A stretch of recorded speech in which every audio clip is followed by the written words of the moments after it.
Nessa aula, a gente começa a lidar com um dos pontos centrais do curso de Cálculo de Probabilidades 2, que é a noção de vetor aleatório. Só dando um breve panorama a vocês, ao longo dessa parte do curso, a gente vai estender a noção de variável aleatória de modo natural, a gente vai falar sobre alguns modelos multivariados importantes e vamos falar sobre funções de vetores aleatórios, tá?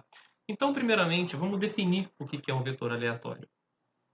Se a gente lembrar a nossa motivação para falar de variáveis aleatórias, a gente falou de um sistema termodinâmico, onde a gente tinha uma grande quantidade de partículas e a gente gostaria de, em vez de estudar esse sistema através da posição e momento de todas as partículas, fazer resumos numéricos mais fáceis. A gente utilizou então pressão e temperatura, duas quantidades que são relacionadas entre si e faz sentido serem estudadas em conjunto. E isso já nos dá, né, a definição, essencialmente, do que é um vetor aleatório. Então, uma vez que você tem um espaço de probabilidade, um vetor aleatório não é nada mais do que uma coleção de m resumos numéricos associados ao seu experimento, tá? Ou seja, um vetor aleatório é uma coleção de m variáveis aleatórias, tá? Ou seja, uma coleção de n funções onde cada uma individualmente se comporta como uma variável aleatória. Bom, se a gente lembrar a definição de uma variável aleatória, a gente tinha que ter o quê? A imagem inversa de todos os intervalos dessa forma tem que pertencer a sigma álgebra f para todo i indo de 1 até n e para todo xi pertencente ao conjunto de números reais. Mas se eu olhar para esse primeiro para todo aqui, isso vai nos dar exatamente a definição de uma interseção de conjuntos. Ou seja, essa função vetorial x é um vetor aleatório quando a seguinte condição é satisfeita.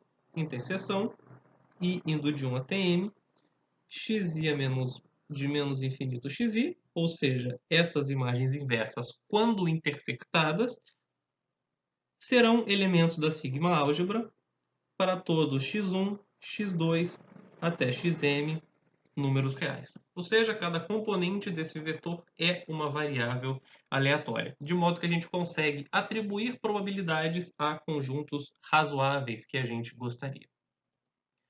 Novamente, antes da gente continuar fazendo a distinção entre a tipologia de vetores aleatórios, discretos e contínuos, vamos definir o objeto que está definido sempre, né? Independente do tipo do vetor aleatório. Então, a gente vai definir a função de probabilidade acumulada do vetor aleatório x, analogamente ao que a gente definia a função de probabilidade acumulada de uma variável aleatória. Então, isso vai ser quanto que x1 acumulou de probabilidade até x1, o quanto x2 acumulou de probabilidade até x2, até chegar em quanto xm acumulou de probabilidade até chegar em xm. Tá? E isso está definido para todo vetor x em Rn. Tá? Definição análoga à definição univariada. E da mesma forma, no caso univariado, a função de probabilidade acumulada satisfaz algumas propriedades interessantes. Não vou provar todas, porque algumas são bem parecidas, mas vamos provar algumas delas. Então, bom, a primeira propriedade é que a função de probabilidade acumulada ela é não decrescente em cada uma de suas coordenadas. Tá? Faz sentido, porque, como a gente bem lembra, a função de probabilidade acumulada não pode perder probabilidade, ela só acumula probabilidade. Então, para a gente enxergar esse resultado, imagina o seguinte: imagina que você pegue um A menor ou igual do que B e você queira comparar esses dois valores, fx calculada em x1, A, xm e fx calculada em x1, B, etc., até chegar em xm, aonde eu substituí A e B exatamente na mesma coordenada j e todas as outras estão fixas. Tá? Para olhar coordenada a coordenada, eu só vario uma e deixo as outras fixas. Bom, isso aqui é exatamente a probabilidade de eu ter x1 menor ou igual a x1, xj menor ou igual a A, xm menor ou igual a xm, e esse outro aqui é análogo. É a probabilidade de eu ter x1 menor ou igual a x1, xj menor ou igual a B, xm menor ou igual a xm. Tá? Ficou pequenininho, mas acho que dá para entender. Bom, vocês concordam comigo que esse evento aqui, ele está contido nesse evento, tá? Porque justamente eu tenho A menor ou igual a B. Como a gente sabe que se um evento está contido no outro, a probabilidade associada a ele é menor ou igual, a gente pode dizer que vale esse menor ou igual aqui, indicando justamente o que está no enunciado, que ela é não decrescente em cada uma de suas coordenadas. A prova do item 2, dizendo que a função de probabilidade acumulada é contínua à direita em cada uma de suas coordenadas, é idêntica ao univariado,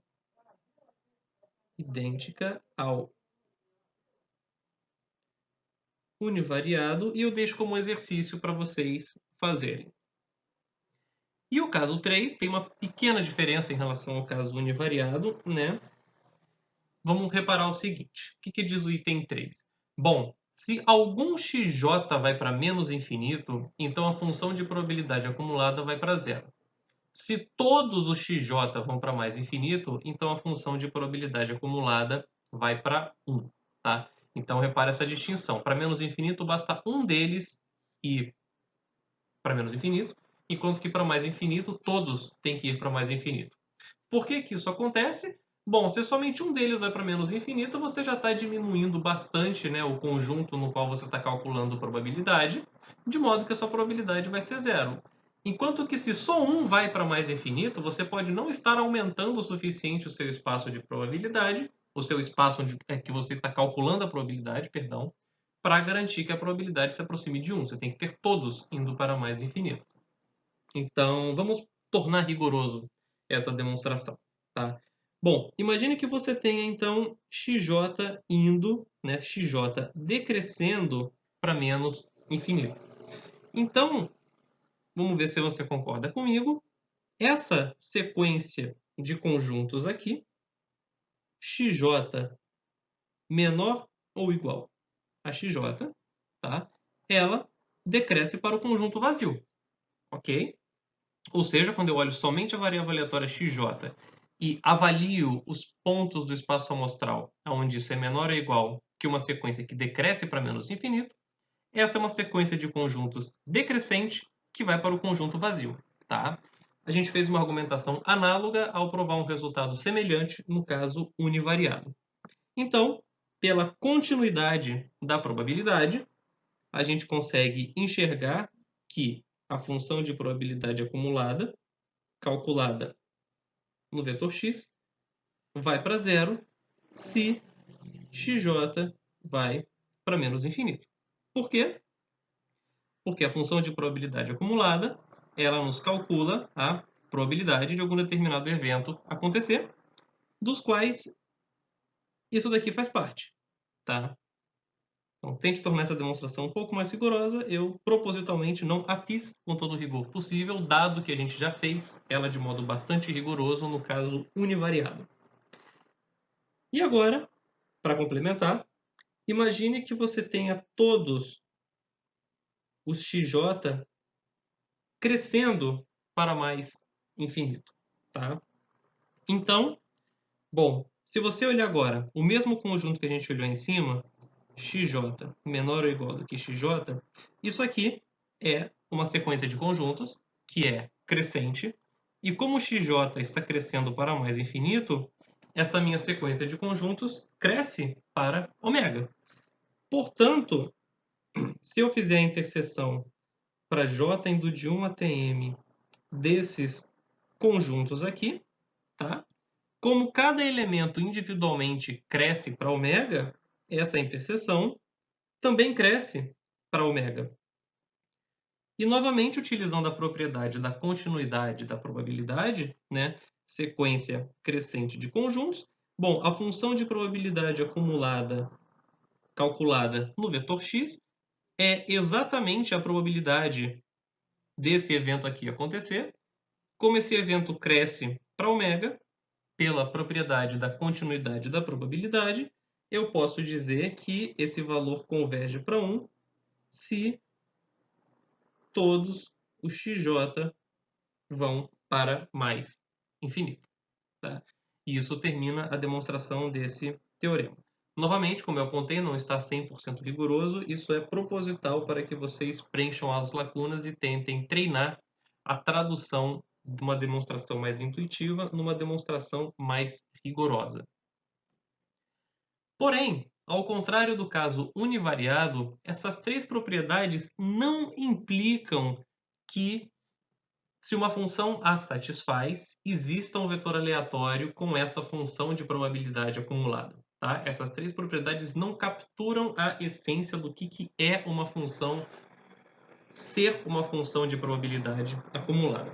E o exemplo que eu trouxe para ilustrar para vocês é essa função g definida dessa forma. Bom, vamos entender o que essa função faz. Ela vale 1 se x é positivo, y é positivo e x mais y maior ou igual a 1. Ou seja, a gente tem essa região aqui, tá?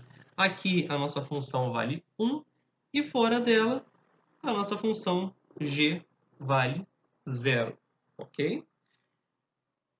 Bom, é bastante claro a gente enxergar que a função g ela é contínua à direita. Tente provar isso. É bastante fácil enxergar o item 3 também, né? Porque se alguma das coordenadas vai para menos infinito, ela se aproxima de 0. E ela já é 1 constantemente nessa região. Então, se todas as coordenadas vão para mais infinito, então, certamente, essa função se aproxima de 1. Tá? E ela também é não decrescente em cada uma das suas coordenadas. É bastante simples a gente enxergar isso olhando, né, para esse gráfico. Porém, vamos nos convencer que essa função pode nos dar probabilidade negativa caso ela fosse a função de probabilidade acumulada de algum vetor aleatório. Vamos tentar calcular, então, a seguinte probabilidade associada a essa função, caso ela fosse função de probabilidade acumulada de algum vetor aleatório. Probabilidade de x estar entre 0 e 1 e y estar entre 0 e 1, tomando os devidos cuidados com menor e menor ou igual. Tá? Bom, vamos enxergar como é que a gente calcula isso a partir de uma função de probabilidade acumulada, então. Deixa eu marcar 4 pontos importantes aqui. Esse é o ponto 1, 1, 1, 0, 0, 1 e a origem 0, 0. Tá? Vamos fazer o seguinte.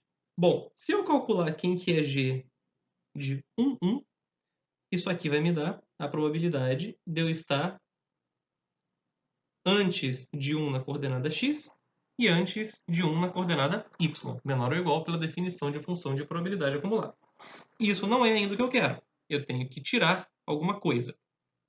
Então eu vou tirar o seguinte. Eu vou começar subtraindo quem que é g de 1, 0. Por quê? Se eu subtrair quem que é g de 1, 0, eu vou estar subtraindo exatamente essa probabilidade que eu estou pontilhando aqui, tá? De estar aqui embaixo. E, como a função de probabilidade acumulada ela é definida como menor ou igual, tá? Eu estou tirando essa linha aqui também, tá? E por isso que fica, de fato, condizente com o meu sinal somente de menor aqui. Bom, ainda tem termo sobrando aqui na minha conta, então eu vou subtrair g de 0,1 também. Vou subtrair isso daqui, tá? E aí repara o seguinte, a gente está quase lá, tá? Quando eu subtrair g de 1, 0, eu tirei essa região e tirei essa região também. Porém, quando eu subtrair g de 0,1, eu tirei essa região, mas eu tirei de novo essa região. Eu te descontei duas vezes a região x menor ou igual a 0 e y menor ou igual a 0. Enquanto eu tinha que ter descontado só uma vez. Então a gente soma uma vez g de 0, 0, de modo a dar conta disso que a gente está fazendo, tá? E aí eu posso apagar isso, e aí, de fato, essa probabilidade é dada mesmo por essa operação. Bom, se a gente substituir os valores, g de 1, 1 por definição é 1, g de 1, 0 também é 1, g de 0, 1 também é 1, e g de 0, 0 é 0, e isso vai dar menos 1, que não pode, tá? Porque isso não é probabilidade. Ou seja, ao assumir que essa função g é a função de probabilidade acumulada de algum vetor aleatório, deu ruim, chegamos em uma contradição. É necessário uma propriedade adicional ainda para que a gente consiga capturar a essência disso ser uma função de probabilidade acumulada, ou seja, ela não pode me permitir probabilidades negativas. E aí é por isso que vai surgir essa propriedade adicional, tá? Apesar dela ser escrita de um modo um pouco feio, né, ela é muito simples de você entender. A ideia dela é justamente essa: você não pode ter probabilidades negativas acontecendo. Então você vai definir esse operador aqui, que eu vou chamar de delta izinho isão, que vai me representar o seguinte: olha, na sua candidata à função de probabilidade acumulada, na coordenada izinho faz b, depois faz a e subtrai um do outro, tá? Porque se isso de fato for uma função de probabilidade acumulada, quando você fizer essa subtração, o que você vai estar calculando, quando você olhar a coordenada xi, a coordenada i, você vai estar olhando a probabilidade da variável aleatória i estar maior que a, menor ou igual a b. Enquanto que nas outras coordenadas vai estar tudo inalterado conforme a definição da função de probabilidade acumulada. Então essa é a definição desse operador delta izinho, indicando a coordenada que você vai alterar, e isão, indicando qual que é o intervalo que você vai considerar ao fazer essa operação aqui. Bom, uma vez definido esse operador, a quarta propriedade que uma função de probabilidade acumulada satisfaz, e a prova é bastante tautológica, né, é que, bom, se você considerar intervalos I1, I2, I3 até IM, e se você considerar os operadores Δ1 e 1 até Δm e m aplicados sucessivamente na sua função de probabilidade acumulada, tá? Se você lembrar a definição de um deles, né, ele te retornava isso, essa modificação aqui na sua coordenada i da função da probabilidade acumulada. Quando você aplica eles sucessivamente, você vai modificar uma coordenada de cada vez e você vai ter aqui probabilidade de x1 entre A1 e B1, etc., até a probabilidade de, aqui está errado, xm entre AM e BM. Bom, isso é uma probabilidade, tá? Probabilidade a gente sabe que é um número positivo. Ou seja, esse operador, quando aplicado na função de probabilidade acumulada, tem que ser positivo para quaisquer escolha de intervalos que você tenha, tá? Ou seja, e é bastante simples enxergar isso se f é de fato uma função de probabilidade acumulada por esse argumento, porque esse operador aplicado em f te dá justamente uma probabilidade. Mas a graça é que agora vale a recíproca. Se você pega uma função que satisfaça essas três propriedades adicionalmente com essa quarta propriedade, então aí sim, necessariamente, a sua função é a função de probabilidade acumulada de algum vetor aleatório. Bom, e a gente viu que essa função aqui não satisfaz isso, tá? A gente encontrou um intervalo, né, que nos retornava uma probabilidade negativa. Então, se a gente for escrever isso daqui na linguagem introduzida por esse operador, essa probabilidade que a gente calculou, probabilidade entre aspas, né, seria Δ1 do intervalo i, Δ2 do intervalo i, da função g de x, aonde o intervalo i é o intervalo 0, 1. Tá? Ou seja, a gente encontrou um intervalo para o qual essa quantidade aqui é menor que zero. como isso falha essa propriedade 4, é impossível que G seja a função de probabilidade acumulada de algum vetor aleatório, porque, se fosse, nos estaria retornando uma probabilidade negativa sendo calculada, tá? Porém, a gente não vai fazer a prova dessa volta, né? De que se f satisfaz essas propriedades, então existe um vetor aleatório de modo que f seja a função de probabilidade acumulada. Essa prova foge do contexto do nosso curso.